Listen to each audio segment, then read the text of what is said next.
Alright, hello guys. Hey guys, it's girl Nike. Thanks for tuning in back to my channel. That's mad tacky. And that's petty for trying to come out while I'm recording. Now, I'm in a different setting. As you guys may know, I'm back in the US.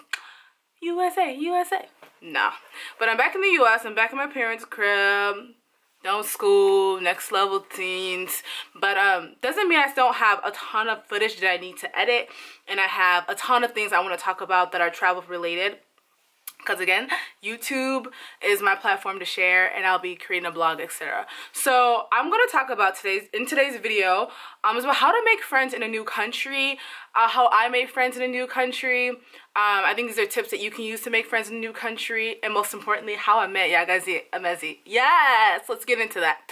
Okay, so first things first, my story is I was a little bit fortunate. I went in a school setting, so it was kind of like a study abroad trip, but didn't really study much. But so I went into a setting where I was with a whole bunch of other students, but still I was the only person from the US, and that's definitely going to be very different. But there are people from European countries, all over Asia, of course Nigeria and Africa, and also Malaysia. Oh god, bye. So I'm going to talk about how I met friends. So let's go ahead and get into, like, you have to be outgoing. You have to force yourself to be outgoing. It will pay off later, even if you're not outgoing.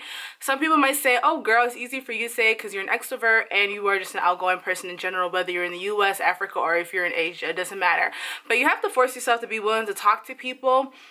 Because if you don't, like, open up, then it's just like you're going to have a horrible time. So what I did is that, forget it. I'm the only person from the US. Some of these people might not even speak great English, and that doesn't even matter. As long as I can understand you and you can understand me, then we're okay. So I was really open just to, like, talking to different people, like, not really, like, caring. And if they didn't want to talk to me back, or they weren't really too fond of me, or they're, I don't know, then I don't care. Like, I just kind of shrug it off. I'm not going to get bummed or anything about it. So I was really open to talking to the people that I went to school with and in my classes, especially in Malaysia, where it's quite different and people are really, really quiet.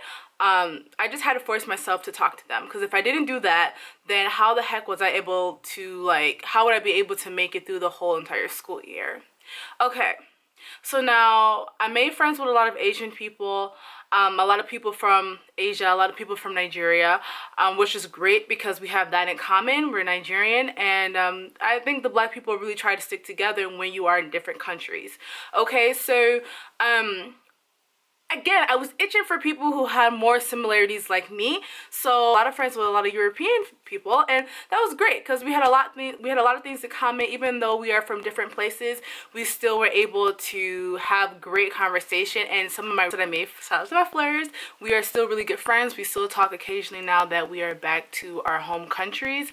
So it's really important to just be outgoing and force yourself to talk to different people. That's how you're going to be able to really get adjusted to the new country and the new environment that you're in. I definitely would say I'm so happy I did that, because if I didn't, I wouldn't have gone on as many trips that I went on. I wouldn't have had so much fun. And I mean, I just can't imagine if I wasn't able to open my mouth and talk to people. So I would definitely say that that's a plus. When I first got there, we're great people also, but I had to kind of find myself detaching from them because they were a little bit more on the negative side, and we didn't have the same visions. We didn't want to do the same things. So it's important for you just to find people who have the same vision, that want to do the same things you want to do, and you just kind of mesh well. So that's one thing. Another way I met friends, okay, well, let's get into how did I meet Yagazie. So social media, you can meet so many people. Oh yeah, so backpedal, I met a lot of my friends that are also exchange students or that lived in the area through Facebook. They created Facebook groups, WhatsApp groups, and that's how we were able to get in touch, connect, meet up, and hang out and do some fun stuff. So social media I'm a #1 advocate for it. So how did I meet Yagazie? So she's on Twitter. I watched some of her videos. I'm not going to say I was sitting here like I'm a diehard fan of hers and I watch all her videos and all her pictures and everything and blah, blah, blah. No, I know she's popular and I know she's awesome and great, but like, she just tweeted that she was in Malaysia, and my cousin was like, you know what, you need to tweet her back like you're in Malaysia too and y'all should hang out. And I was just like, okay, why not? So I legit tweeted her, hey, I'm in Malaysia too, let's hang out. And automatically we clicked. She's Nigerian also, and it was just really like, it was just awesome. Like I was a little like starstruck. Like I was nervous to meet her because this was kind of like my first time meeting up with someone from social media, so from Facebook and Twitter, and it could have gone bad if we didn't mesh. But she was totally awesome. She treated me like she was my friend, like she already knew me. I went to her grandma's house, we hung out, we did a lot of different things. If you followed me on Snapchat, you saw we went to Batu Caves, we explored KL. It was just an amazing time. She has such a great personality, and she's just really open. She even bought me, the day I met her, it was my birthday, and she bought me a birthday cake. I mean, how many strangers do that for you? Okay, so shout out to you if you're watching, Yagazie. So thank you for everything, and just for being a great friend, and you know, spending time with me on my birthday, and just, I don't know, dropping your knowledge on me. She dropped some knowledge on me, y'all. So she's awesome, and I met her through social media. Awesome. So I met some other people, my really good Nigerian friends. Shout out to Nafisa and Girl. Yes, I miss them. Through social media also. It was crazy.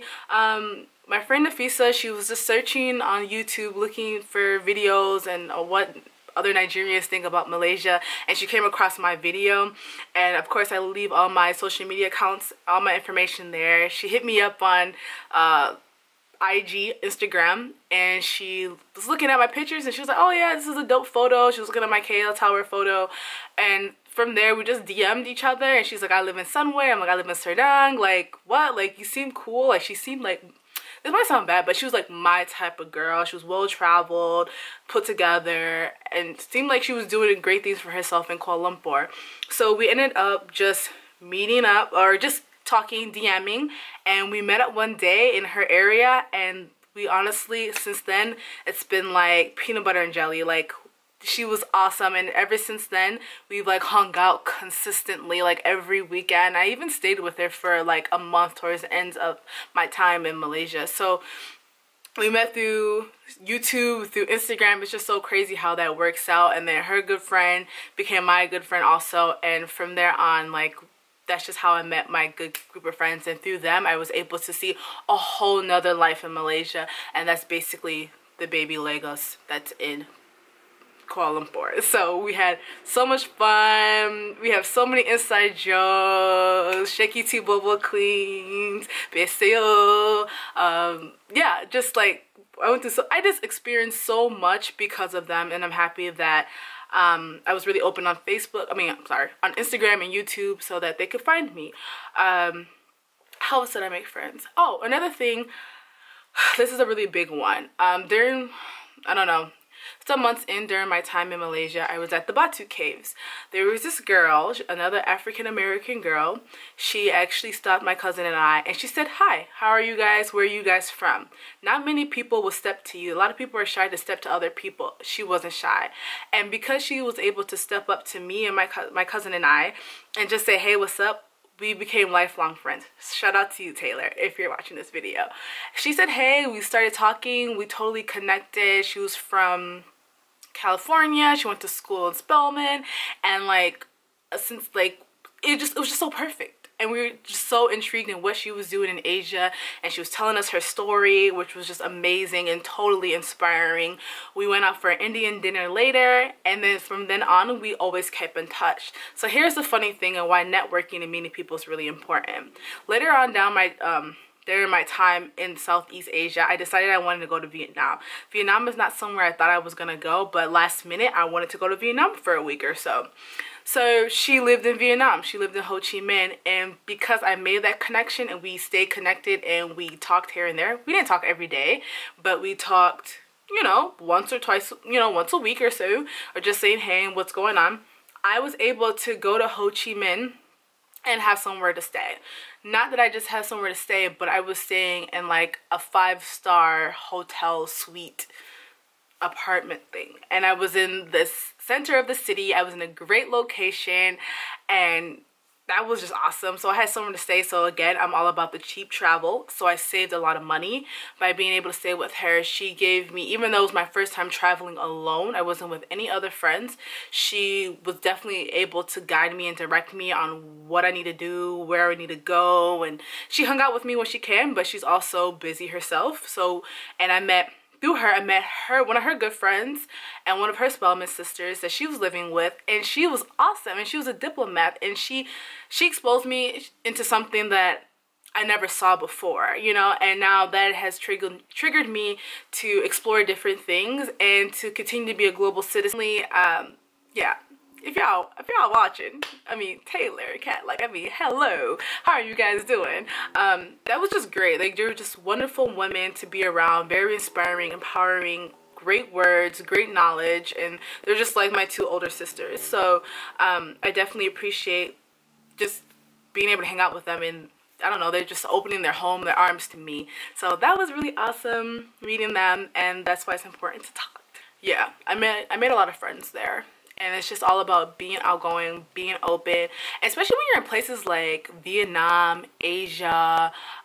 We are definitely the minority. I mean, let's talk about it. We talk about we're the minority in America. We are definitely the minority when you go to places in Asia. So usually when you see a black person in Asia, you guys are in the same boat. So don't be afraid to smile. Say hi. We're all in the same boat, and I guarantee you, if you smile, they'll smile back. If you say hi, they'll say hi back. If you spark conversation, they will keep going with the conversation. I don't know why I have that in my hand. So you just make so many friends with so many people that are expats, that are working abroad, that are traveling abroad, and you just never know like who you can meet. So it's really important just to, I've said this 100 times, just to open your mouth, say hi. What else? Oh, you just have to be open-minded to different cultures, different people. You have to be open. I mean, not everyone's gonna speak the perfect English. You just have to be open, okay guys? Just open that mind, okay, and you will succeed. So that's just how I met friends in Malaysia, and just being abroad and being in a different country. Those people that I met are now like my lifelong friends. So are people we can always stay connected, and we don't have to talk every day. But when I go to Amsterdam, best believe I have somewhere to stay in Amsterdam, okay? So that's why it's really important to be outgoing and to talk to different people and be open-minded. So anyways, thanks guys for watching my video. I hope to come back again and do more videos about being abroad, being black and abroad. I hope to post my Singapore videos and just combine all my videos that are just kind of loose and hanging and snap videos, and just combining it into one so that you guys kind of like see a glimpse of my experience. So guys, thank you, stay tuned. Thank you for my supporters and people watching. Holler at me.